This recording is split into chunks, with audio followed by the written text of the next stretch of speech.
From Recorded Future News and PRX, this is Click Here.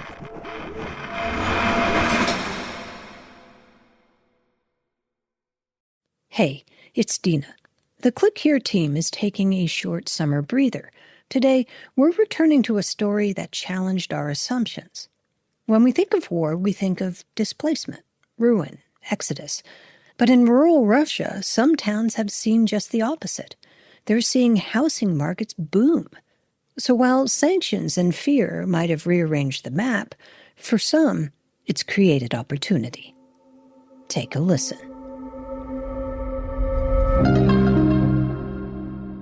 When did we last speak? We thought maybe 2022 or something like that. I think it's, I don't know. It's so many things changed from this time. So, yeah.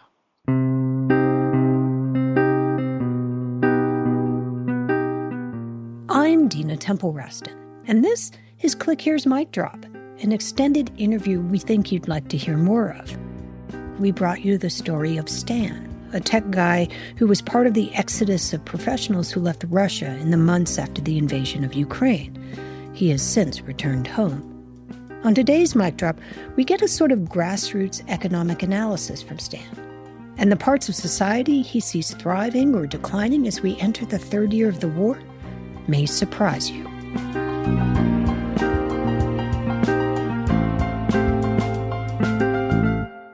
Stay with us. Click Here is brought to you by Progressive Insurance.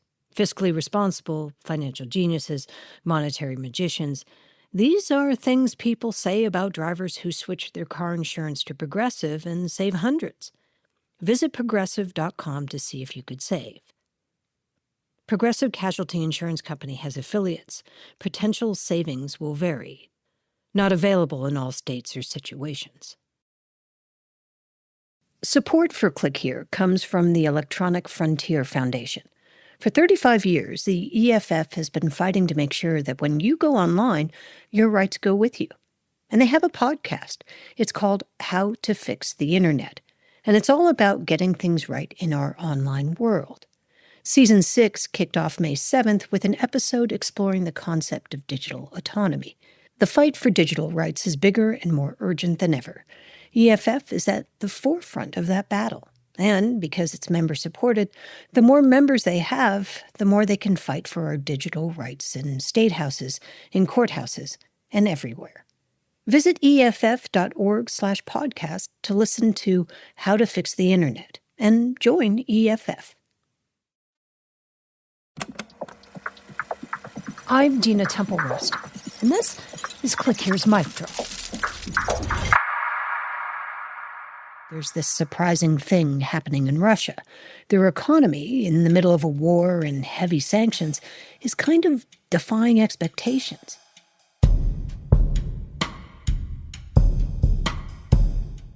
The Kremlin is managing to goose economic growth, not just in a traditional way by having factories run around the clock to produce weapons, but in more subtle ways too.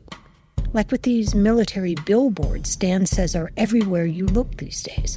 You see a lot of ads for who they want. Military? Military, they're trying to attract new recruits, but they pay like $20,000 for enrollment.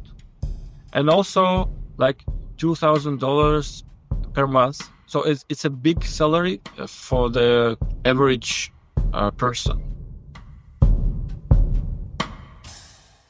Stan said this recruiting is attractive not just for your average person, but to Russians who are in debt or have had run-ins with the law.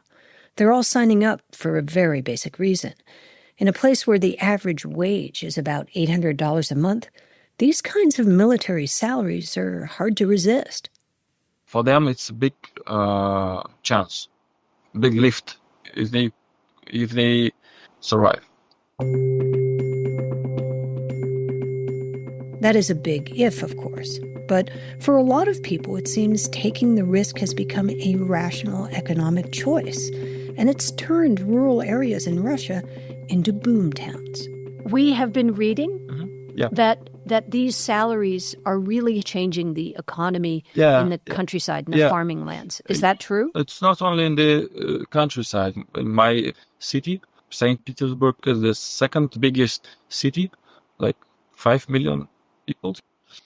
But I think that the percentage of that who accept this in the countryside is much higher. But also, when I speak with the realtors, they say that these recruits, they're a great client for the realtors. So, Stan, is there a housing boom? Yes. The effect on the property. That's right. In the middle of sanctions and a war, there's a housing boom. Somehow, against all odds, builders are building, banks are lending, and people are buying. Part of it is the government stepping in and subsidizing mortgages like crazy.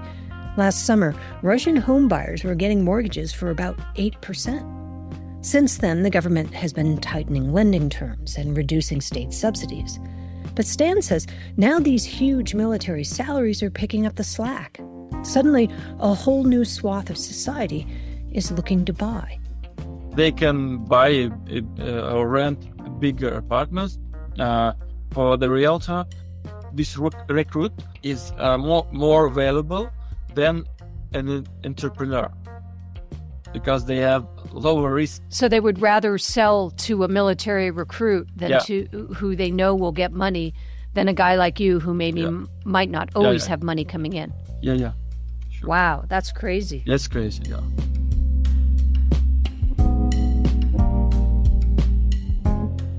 But as happy as these recruits who survived the war may be with their newfound wealth, Stan says the overall sentiment about the war isn't quite so enthusiastic, at least not compared to the beginning of the war, when there were Russian flags fluttering from every rooftop and a huge patriotic movement. There is no flags anymore. I think maybe like still 10% of that were like 2 years ago.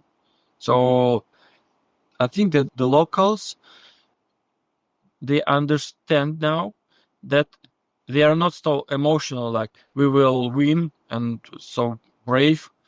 Which may have a lot to do with the cost of living there right now for anyone without that military subsidy. When you go to the shop, you understand that we have problems. Food staples have become especially expensive. Bread up 12% over the last year. Apples up 14%. Milk up 15%. Cabbage. The Russian ruble has been falling to levels we haven't seen since the earliest days of the war. Recently, it tumbled to about 114 against the US dollar, though it's clawed back some ground since then. Putin has just approved a budget for 2025 that sets aside some $126 billion for national defense and accounts for nearly a third of the government's overall spending. With inflation accelerating, analysts say the Russian economy is overheated. When we come back, we look at something bleaker, deathonomics. That's after the break. Stay with us.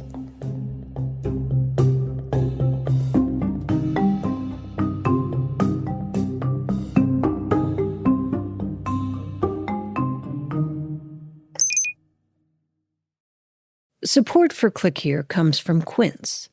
With summer in full swing, I feel that familiar urge to refresh my closet. But I'm not trying to waste money on pieces I'd only wear once, or maybe just for a season. That's where Quince comes in. Their clothes are timeless, and the quality is way beyond what you'd expect for the price. Think 100% European linen tops starting at $30, washable silk dresses and skirts, and soft cotton sweaters. I have a pair of their suede mules. They're water repellent, look really expensive but aren't, and the insole is incredibly comfortable from the moment you put them on. They're the perfect slip-ons for the summer. Give your summer closet an upgrade with Quince. Go to quince.com/clickhere for free shipping on your order and 365-day returns. That's QUINCE.com/clickhere to get free shipping and 365-day returns. Quince.com/clickhere. Click here. This show is supported by Odoo. When you buy business software from lots of vendors, the costs add up and it gets complicated and confusing. Odoo solves this. It's a single company that sells a suite of enterprise apps that handles everything from accounting to inventory to sales. Odoo is all connected on a single platform in a simple and affordable way. You can save money without missing out on the features you need. Check out Odoo at odoo.com. That's odoo.com. In cybersecurity, your greatest fear isn't the threats you see, it's the critical signals lost in the noise. Every day, security teams sort through millions of potential threats. That's why Recorded Future exists, to give you precision intelligence tuned to your needs. Our advanced AI detects patterns humans might miss, while our threat intelligence experts, veterans of military and intelligence services, provide crucial context. With Recorded Future, you gain the confidence to identify critical threats and the precision to act before they become attacks. Learn why 1,900-plus customers, including 45-plus sovereign governments, trust us to detect threats faster and achieve 350% plus ROI within a year.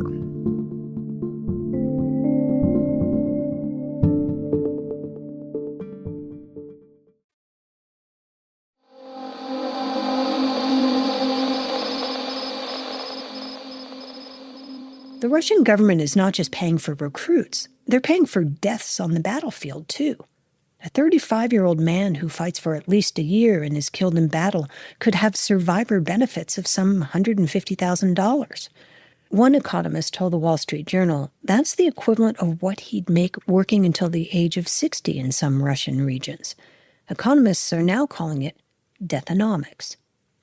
Alexandra Prokopenko is a researcher and fellow at the Carnegie Russian Eurasia Center in Berlin. And she says a lot of these recruits who took the signing bonus and monthly salary have actually died. Oh, most of them are actually dead. So people just selling lives of their loved ones, of their relatives for money. Those who are more successful survive, but they can be injured and lost their health and their ability to work for the end of their life. Alexandra said casualties on the battlefield are so enormous that some estimates say the average time between recruitment and death is just weeks or a few months. So they're signing contract with the Ministry of Defense, getting payments to their relatives, and in 10 days, because Russia now conducting offensive, a new recruit can be dead.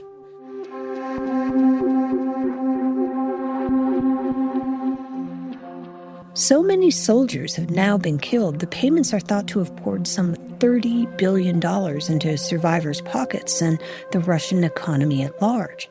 That means widows are now buying apartments their husbands would have otherwise spent their whole lives saving for.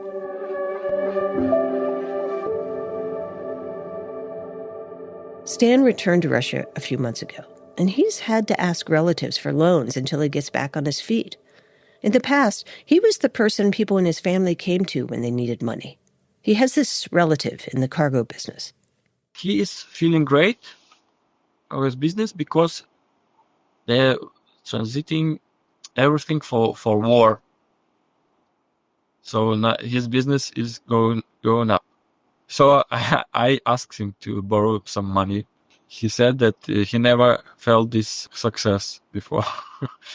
Right. Yeah. So if someone is in the defense industry or helping the military, they're doing great, but maybe not everybody. Yeah. But you know what's funny? This guy is making services for army, but his parents are living in Crimea, which is very close to this. So it sounds like it's okay that you make this business and your parents are there. Like, for me, it was not ethical, but for him, it's okay. Stan says, of all things, he's counting on President Trump. He hopes somehow he can convince Putin to end the war. So I hope that he will find the way to arrange this peace. I don't know, but I'm not sure. I'm skeptical. Skeptical. I think that Russian economy will fall down because all the money is spent to the war, and all the other areas like healthcare, even these elevators in the apartment buildings? In the apartment buildings are imported, and the government is not investing in the new ones. So every person who will go to this 15th floor by foot will understand that there are some sanctions that are working.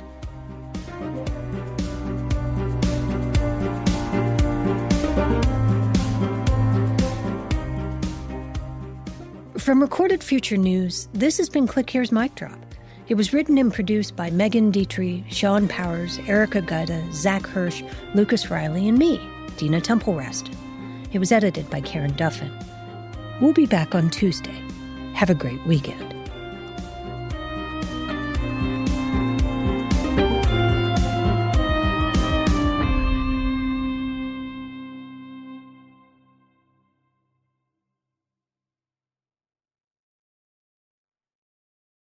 Looking for more of the cybersecurity and intelligence coverage you get on Click Here? Then check out our sister publication, The Record, from Recorded Future News. You'll get breaking cyber news from reporters in New York, Washington, London, and Kyiv, among others. And you'll see for yourself why it attracts hundreds of thousands of page views every month. Just go to therecord.media.